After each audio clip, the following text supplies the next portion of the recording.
തിരുവനന്തപുരത്ത് വീണ്ടും ബോംബ് ഭീഷണി. ക്ലിഫ് ഹൌസിലും തമ്പാനൂർ സൗത്ത് ഇന്ത്യൻ ബാങ്കിലുമാണ് ബോംബ് ഭീഷണി ഉണ്ടായത്. ഇമെയിൽ വഴിയാണ് ഭീഷണി സന്ദേശം ലഭിച്ചത്.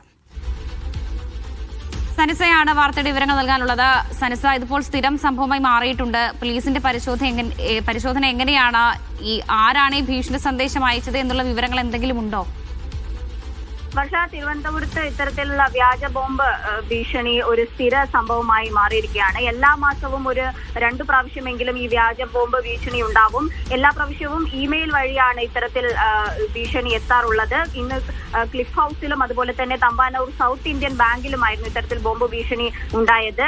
സ്ഥിരമായി വരുന്ന സംഭവമാണെങ്കിൽ പോലും ബോംബ് സ്ക്വാഡും അതുപോലെ തന്നെ ഡോഗ് സ്ക്വാഡും പോലീസും ഒക്കെ സംഭവ സ്ഥലത്തെത്തി പരിശോധന നടത്തി വ്യാജ ഭീഷണിയാണെന്ന് ഉറപ്പുവരുത്തി. പരസ്പര വിരുദ്ധമായി കാര്യങ്ങൾ ഉള്ള മെയിലാണ് ഇത്തരത്തിൽ എല്ലാ പ്രാവശ്യവും വരാറ്. ഇതിന്റെ ഉറവിടം ഇതുവരെ കണ്ടെത്താൻ കഴിഞ്ഞിട്ടില്ല. പക്ഷേ തിരുവനന്തപുരത്തെ എല്ലാ ഭരണ കേന്ദ്രങ്ങളിലും അതുപോലെ പ്രധാനപ്പെട്ട ആശുപത്രികളിലും ഒക്കെ പ്രധാനപ്പെട്ട നേതാക്കളുടെ വീടുകളിലും അവരുടെ ഓഫീസുകളിലും ഒക്കെ ഇത്തരത്തിൽ ബോംബ് ഭീഷണി സന്ദേശങ്ങൾ വരാറുണ്ട്. പരസ്പര വിരുദ്ധമായിട്ടുള്ള കാര്യങ്ങളെ സൂചിപ്പിച്ചുകൊണ്ടാണ് ഇത്തരത്തിലുള്ള സന്ദേശങ്ങൾ വരുന്നത്. ഇമെയിൽ വഴിയാണ് പല തവണയായിട്ട് വരുന്നത്.